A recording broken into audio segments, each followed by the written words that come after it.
Diário da Manhã, muito bom dia, são 8 horas, 24 minutos. As dores nas costas são a primeira causa para a perda de anos de vida em Portugal. É a conclusão de um relatório da Universidade de Washington, publicado na revista Lancet. Os dados mostram que em Portugal as dores nas costas tiram mais anos de vida do que a doença vascular cerebral, por exemplo, a diabetes, depressão e cancro do pulmão. Os especialistas alertam para a necessidade de atuar logo que surgem as primeiras queixas e não vários anos depois de surgirem os primeiros sinais, o que normalmente acontece.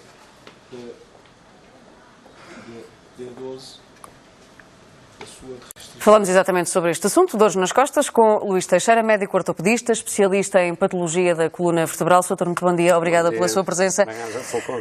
É um bocadinho isto, não é? Deixamos arrastar, achamos que é só uma consequência daquela altura, de alguma má postura, de cansaço, e depois, na verdade, o problema é bastante mais grave. Sim, o problema é mais grave e este estudo tem uma particularidade. É o maior estudo mundial em termos epidemiológicos jamais feito e pela primeira vez a patologia da coluna ocupa o primeiro lugar. É curioso que este é o quarto estudo. Nos anos 90 tinha sido já feito um dos estudos e nessa altura a patologia da coluna representava o quarto lugar em termos de anos de vida, perda de anos de vida, ou por morte ou por incapacidade. E neste momento, em Portugal, é o número 1, à semelhança daquilo que se passa noutros países desenvolvidos, em particular da Europa Ocidental. Portanto, este é um problema dos países desenvolvidos?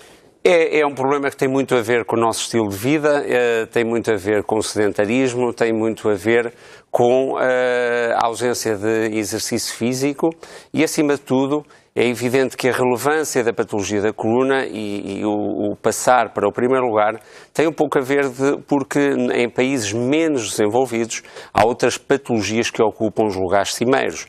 Se analisarmos ao pormenor este estudo, por exemplo, encontramos que em países como a África, etc., algumas doenças infecciosas, algumas doenças como a malária, doenças de desnutrição, etc., têm predominância. Nos países ocidentais, aquilo que se verificava é que até agora as doenças cardiovasculares, em particular o AVC e doenças isquémicas coronárias agudas, estavam nos lugares cimeiros e as patologias degenerativas da coluna vinham logo a seguir. Neste momento não.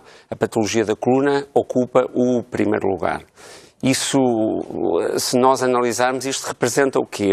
E é interessante ver que este estudo é muito dinâmico. São anos de vida que, em termos teóricos, as pessoas perdem qualidade de vida. Ou seja, são anos em que as pessoas não têm uma vida durante esse ano perfeitamente normal e neste momento estamos em valores já na casa dos 8, tal. Portanto, é muito significativo. Quando falam em perda de qualidade de vida, falamos de capacidade motora, absentismo ao trabalho? Pronto, falamos em todos que vai desde a incapacidade funcional grave até absentismo, perda laboral, baixas por incapacidade funcional, tempo necessário para recorrer às consultas médicas, tempo necessário para recorrer aos internamentos, necessidade de efetuar medicação ou tratamentos complementares e o tempo que isso implica.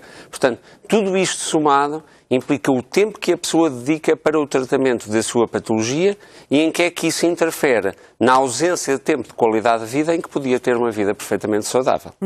E aí, como nos falou, o estilo de vida e a forma de nos cuidarmos implica muito, não é? Sim, as sociedades ocidentais, por exemplo, a obesidade é um dos problemas.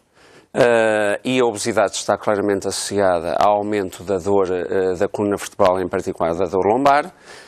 Tal como foi referido, o problema do sedentarismo, até porque uma coisa e outra estão associadas, o sedentarismo condiciona também a obesidade e, por outro lado, o sedentarismo faz com que o desenvolvimento muscular necessário, uma boa biomecânica do tronco, não se verifique. E daí advêm alguns problemas ao nível da coluna vertebral. Por outro lado, os maus posicionamentos, as posturas cada vez mais prolongadas nos nossos postos de trabalho, em que mesmo aqui acaba por ser complicado, apesar de felicito-vos porque aqui o estudo permite uma alternância entre o que é estar sentado e o estar de pé, é verdade. O que é muito bom sinal que os canais de televisão também se comecem a preocupar com isso, a adaptar com isso.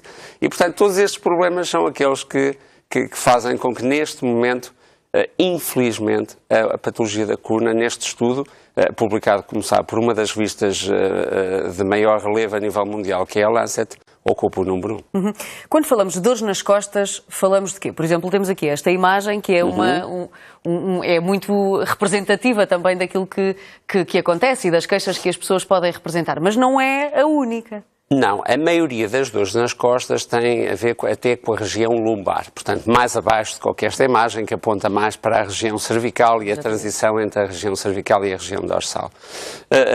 As dores das costas vão desde uma simples lombalgia, que é uma dor inespecífica, sem grande significado, que pode ocorrer em qualquer adulto ou até jovem adolescente ao longo da vida, até patologias mais graves e mais complicadas, das quais a hérnia discal é aquela que é mais falada, mas há outro tipo de patologia, e inclusivamente não podemos deixar aqui de lado as patologias traumáticas na sequência de acidentes, etc. Ou, infelizmente, noutros casos ainda mais graves, patologias infecciosas ou até tumorais.